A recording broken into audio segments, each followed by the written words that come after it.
Okay, today I want to go back to our negative liquidity discussions. As everyone knows, I'll post it on the TikTok and I'll try to post it on to the X.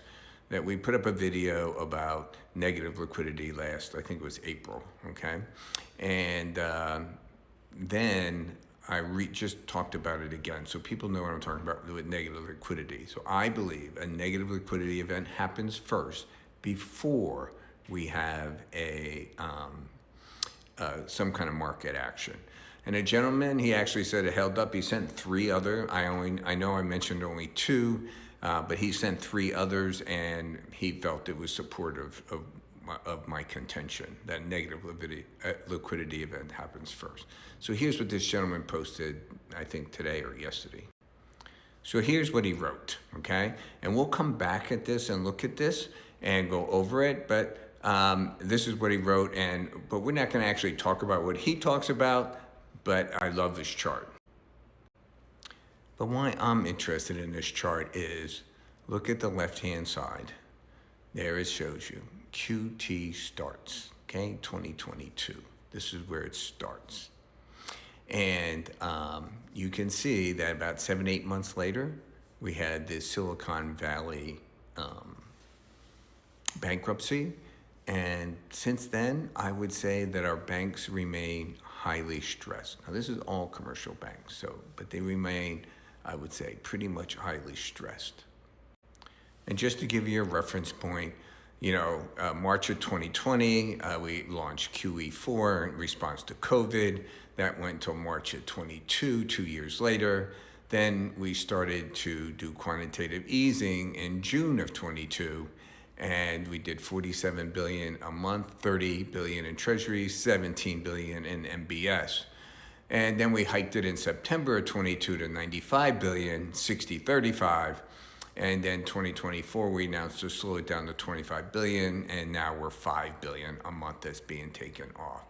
Now, they say here that the Fed balance sheet is $7.2 trillion. March of 24, I can tell you it is $6.9 trillion, 6.895, something like that.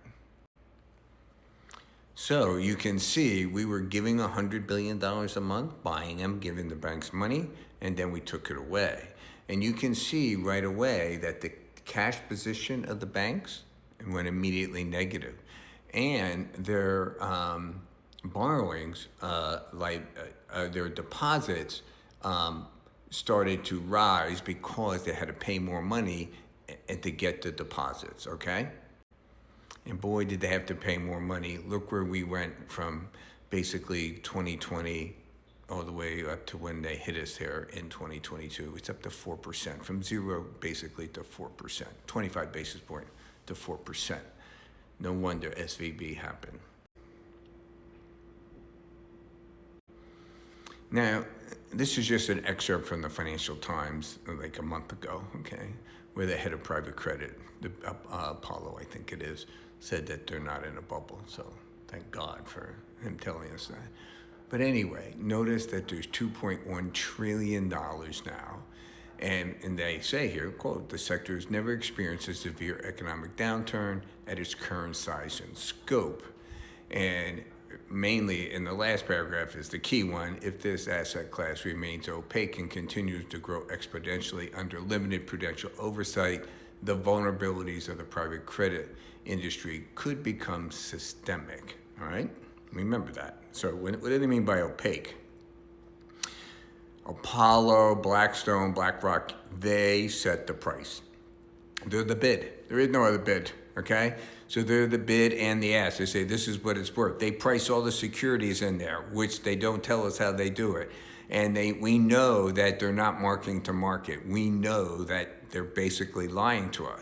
But remember our video that we did before, private equity went down to New Orleans, federal judge, and challenged Gensler ruling saying that private credit and private equity have to have an independent third party mark them to market every quarter, and they need to tell the people, okay? And the judge said, agreed with the industry that they don't have to tell us how they mark to market, and they don't have to tell us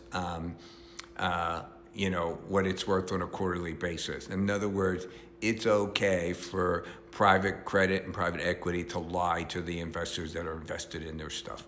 And they do. We know they do. Okay? There's nobody who believes this. Fact is, I've done a video in the past saying that one of the busiest firms in the street is a private equity, private credit investigator who goes in and investigates the claims of these firms so that, they can sue them, basically. All right? So here's a report that came out, and they said that at the end of 2024, more than 40% of the borrowers had negative free cash flow for their businesses. This is for people who the companies that have private credit loans, okay? So 40% have negative cash flow. And of course, private credit are high interest rate loans. So as you can see here, private credit are these non-banks, all right? And so, yeah, our U.S. banks and foreign banks, they have very low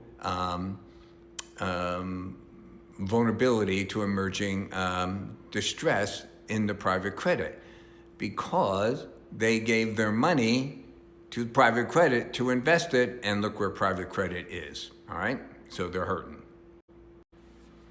The next question I have is, why did that green, see the green in the middle here, July, August of 2023, all of a sudden lots and lots of cash into the banks? What happened?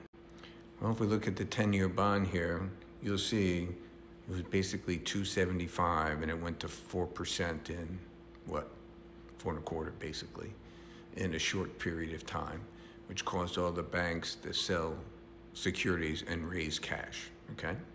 And probably because they were behind on doing the deposit interest rate, so they had to compete to pay people interest.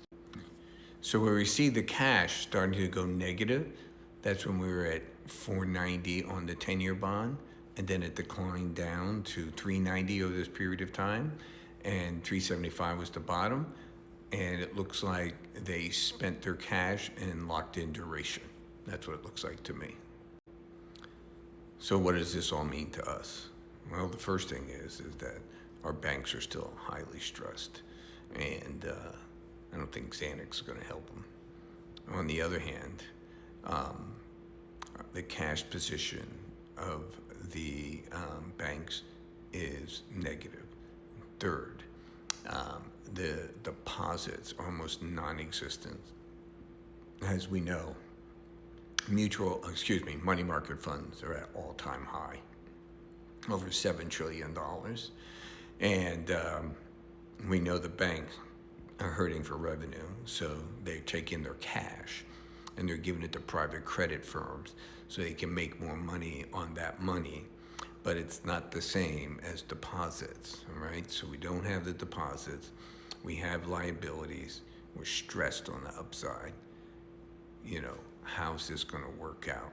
Now, this gentleman who made this chart, he suggests that the Fed do a different kind of QE. They buy card debt, credit card debt, student loans, taking the most risky paper off the bank's balance sheet, okay? Thereby freeing up assets for them to lend more money to us, all right? So is that a good idea? I don't know. Would it perpetrate the system? Yes, it would. Do we want to perpetrate the system? Do we want to add more debt on top of debt and have, the government buy the bad assets? And think what they're doing, right? They're saying, give us your bad assets as collateral and we'll give you cash so that you can go out and lend or whatever. I don't know, right? So what do you think? Like and follow and let me know in the comments.